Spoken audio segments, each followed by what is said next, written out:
கிருஷ்ணரின் காதல் கதை நம் வாழ்வின் பாடங்களை வெளிப்படுத்துமா? புராணக் கதைகளில் கிருஷ்ணரின் ஒவ்வொரு செயலுக்கும் ஒரு ஆழமான அர்த்தம் உண்டு.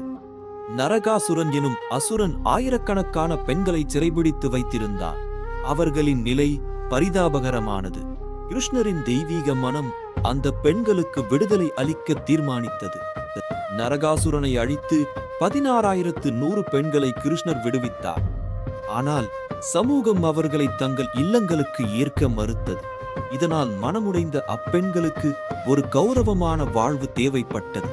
அவர்களின் மானத்தை காக்க கிருஷ்ணர் அனைவரையும் முறைப்படி மணந்து கொண்டார்.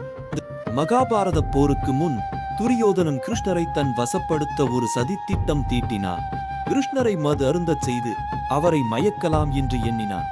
மதுபானம் நிறைந்த விருந்தை ஏற்பாடு செய்து கிருஷ்ணரை அதில் பங்கேற்க அழைத்தான். ஆனால் கிருஷ்ணர் ஒரு சாதாரண மனிதர் அல்ல, அவர் யோகேஸ்வரன்.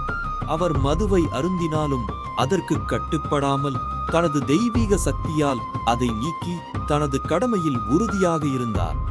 இது தூற்றல்களை தாங்கி கடமையை செவ்வனே ஆற்றும் ஒரு தலைவனின் கம்பீரமான தியாகத்தை உணர்த்துகிறது.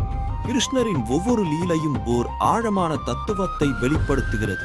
கிருஷ்ணரின் அடுத்த லீலை உங்களை காத்திருக்கிறது. இதை தவற விடாதீர்கள்.